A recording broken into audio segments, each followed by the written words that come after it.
अमूमन हर घर में फ्रिज होता है। उस घर में भी एक फ्रिज था। फ्रिज में पीने का पानी और दूध के साथ लाश के कुछ टुकड़े रखे थे।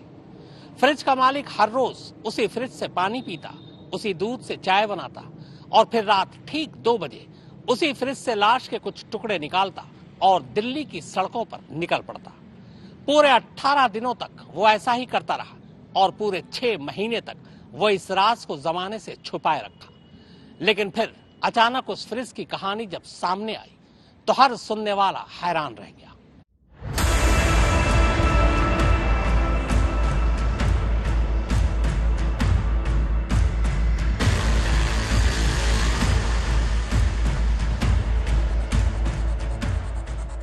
देश की राजधानी दिल्ली है। करीब 2 करोड़ लोग यहाँ रहते हैं। देश के सबसे ताकतवर लोगों का बसेरा भी यही है। इन 2 करोड़ लोगों की हिफाजत के लिए लगभग 90,000 पुलिस वाले हैं। दिल्ली का ऐसा कोई कोना नहीं जो पुलिस वालों से खाली हो। मगर इन्हीं 2 करोड़ लोगों और 90,000 पुलिस वालों को अनदेखा कर एक शख्स बेखौफ दिल्ली भर में घूम घूम कर पूरे 18 दिनों तक एक लाश के टुकड़ों को फेंकता रहा और किसी को भनक और बू तक नहीं लगी। यह उस शहर के पुलिस और पुलिस के खौफ पर एक गंभीर सवाल है। गंभीर इसलिए कि दिल्ली का न होकर भी मुंबई से 1000 किलोमीटर दूर अनजान दिल्ली में आकर एक नौजवान इतना बेखौफ है कि इसी दिल्ली में पहले कत्ल करता है, फिर 18 दिनों तक लाश के टुकड़े लेकर पूरी दिल्ली में घूमता है और फिर काम खत्म हो जाने के बावजूद वो दिल्ली से भागता नहीं बल्कि इसी दिल्ली में बेखौफ रहता है। ये कहानी दिल्ली में खत्म जरूर हुई मगर कहानी शुरू होती है मुंबई से।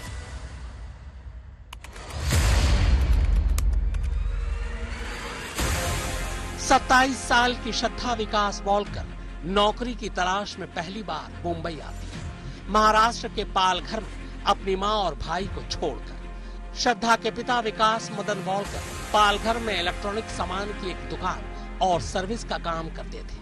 मदन 2016 से ही अपने परिवार से अलग रह रहे थे। उनके परिवार में बेटी श्रद्धा के अलावा पत्नी सुमन और 23 साल का एक बेटा है। 2018 में मुंबई आने के बाद श्रद्धा को मलाड में एक मल्टीनेशनल कंपनी के कॉल सेंटर में नौकरी मिल जाती है। इसी कॉल सेंटर में 30 साल का आफ्ताब अमीन पूनावाला भी नौकरी कर रहा था।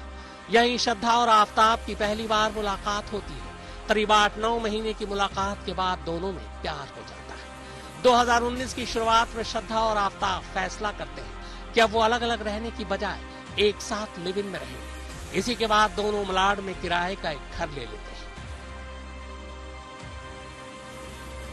श्रद्धा की मां और पिता अब भी पालघर में लिव इन में रहने के कुछ दिन बाद ही श्रद्धा एक रोज अपनी मां को आफ्ताब के बारे में सारा सच बता देती है। मां से होते हुए ये बात बाप तक पहुंचती है।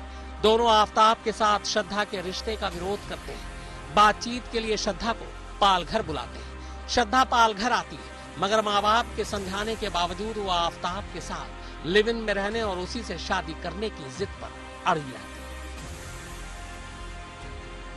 माँ बाप के गुस्सा करने पर आखिरकार श्रद्धा घर से अपना सारा सामान उठाती है और ये कहकर चली जाती है कि अब ये समझ लो कि आज से आपकी कोई बेटी ही नहीं है। अब कुछ वक्त तक श्रद्धा और उसके घर वाले एक दूसरे से दूरी बना लेते हैं मगर श्रद्धा के दोस्त श्रद्धा के फेसबुक और उसके व्हाट्सएप स्टेटस से श्रद्धा के माँ बाप को लगातार उसके बारे में जानकारी मिल रही थी। इसी दौरान 23 जनवरी 2020 को श्रद्धा की मां सुमन की मौत हो जाती है। मौत से पहले सुमन बीच में अपनी बेटी से फोन पर बात किया करती थी। मां की मौत की खबर सुनकर वो पालघर आती है लेकिन फिर सारी रस्में निभाकर वापस मुंबई आफ्ताब के पास एक बार फिर पहुंच जाती है। 2019 में वो मलाड के इधर जो कॉल सेंटर वहाँ पे जॉब करते थे। मीन टाइम उसका आफ्ताब पूनावाला जो दीवान मान रहता है उससे उसका फ्रेंडशिप हुआ था।